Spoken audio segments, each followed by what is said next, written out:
Let's talk about hate crimes. What is a hate crime? Why is it called a hate crime? Doesn't every crime involve some level of hatred? In this video, we're going to go over all of that, as well as a couple examples that have recently been in the news that people have labeled as hate crimes. And we'll analyze to see whether or not we think that those are actually hate crimes. Coming up on Legal Bytes.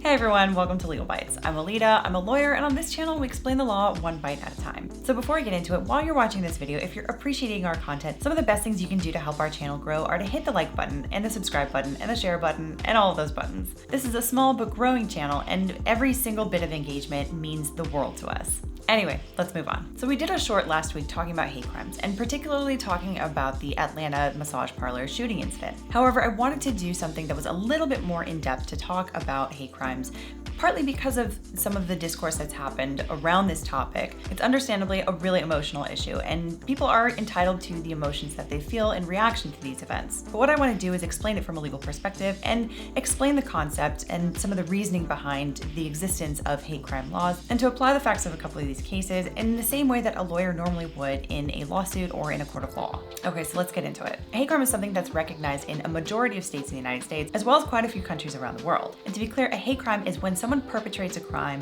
and they specifically target someone because of their race, ethnicity, gender, religion, sexual orientation, what have you. Typically, it's treated as a punishment enhancement. So it's not necessarily a crime in and of itself, but it's a way of looking at a crime that's taken place and looking at some of the circumstances around it and finding that those circumstances make it especially reprehensible. Labeling a crime as a hate crime is not the only way to get to an enhanced punishment, by the way. Many jurisdictions, for example, have crimes that are enhanced because they have targeted pregnant women, or they've targeted police officers or judges or other justices of the peace. So hate crime laws don't exactly stand out on their own. They're part of this other group of laws that basically do the same thing. They enhance a punishment because the circumstances surrounding that crime make it even more reprehensible than a normal crime. Now, the logic behind the existence of hate crime legislation is that we as a society have decided that we don't like crime that specifically targets people for certain characteristics that they have that they may or may not even be able to change. And when I say that we as a society have made a particular decision on that, what I'm referring to is the fact that we are a democratic republic. We elect our legislature, and the legislature is the body of people that make up our criminal codes. One thing that I've noticed recently is some people getting hung up on the name hate crime. People like to point out the fact that most crimes, in fact, involve some level of hate. And that's true. I don't think that any reasonable person would argue against that. But the point in labeling a crime a hate crime is not necessarily to suggest that other crimes don't involve hate or other crimes are not reprehensible. Absolutely, I feel like I'm stating the obvious here, but most people agree that all crime is bad. Okay, with a narrow exception for some political disagreements over certain things that are criminalized, for example, certain controlled substances. But by and large, I think we can generally agree across the board that violence against other people is a bad thing. However, when hate crimes really became a thing, they had to come up with a name for it from somewhere, right? And the name has to encapsulate the definition of a hate crime as best as it possibly can, considering the fact that the basic definition of a hate crime is crimes that are targeted at people based on their race, gender, ethnicity, sex, etc. It's understandably hard to come up with a term that encapsulates all of that. But one thing that is common across all of those is an element of specific hatred for a particular group. So that's the best label that we can come up with for this particular type of punishment enhancement. Now, in order for a crime to be properly labeled as a hate crime, there has to be obviously an underlying crime. But on top of that, there also has to be evidence showing what's inside the mind of the perpetrator. Specifically, there has to be some sort of evidence showing that they were targeting someone because of their race, religion,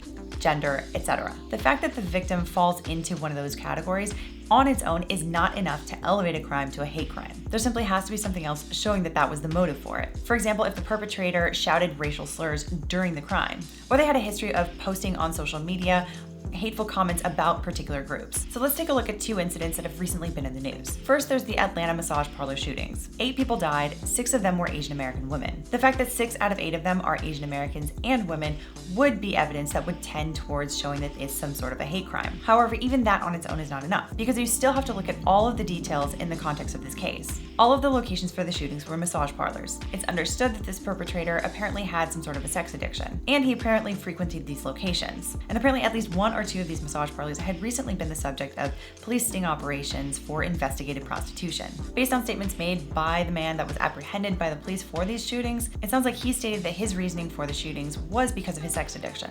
So in that case, considering the evidence that is publicly available right now, there are several options as to his motive. First, it's possible that he targeted these people because they're Asian American. Second, it's possible that he targeted them because of his sex addiction. Third, it's possible that both are true. It could very well be that the defendant associated his sexual addiction not only with massage parlors, but also with Asian Americans. However, given the evidence that's publicly available, all of those are possibilities. As I'm sure you know, any criminal conviction requires proving that the defendant committed the crime beyond a reasonable doubt.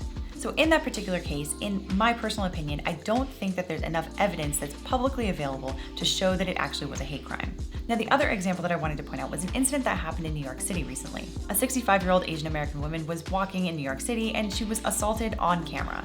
Apparently, during the commission of the assault, the perpetrator yelled racial slurs at her. Now, that's precisely the kind of evidence that would turn a normal crime into a hate crime. So in my opinion, that case is properly labeled as a hate crime. Now, no matter what the law says about these particular incidents as to whether or not they qualify as hate crimes, they're still terrible events. 8 people died in Atlanta, and a 65-year-old woman in New York was assaulted for seemingly nothing that she did. And it's unfortunately true that it seems like statistics are showing that there is an increase in hate crimes, particularly against Asian Americans and Pacific Islanders. So even though I personally think that the Atlanta shooting probably doesn't qualify as a hate crime, I can understand the emotional reaction from the Asian American Pacific Islander community. Considering those statistics showing the rise in hate crimes, it can probably feel very personal when you see something like that in the news, where 6 out of 8 people are Asian American that were targeted for a killing. But that said, when it comes to the law, legal terms have specific definitions. And in order to prove any legal argument, you have to be able to apply facts to that definition. Anyway, I know that this was a little bit of a heavy topic, but if you found this interesting or informative, we would love it if you'd hit the like button. It does help us with the YouTube algorithm gods. And if you appreciate this content even more, consider subscribing and hitting the notification bell so you can find out when the next video is uploaded. See you in the next one.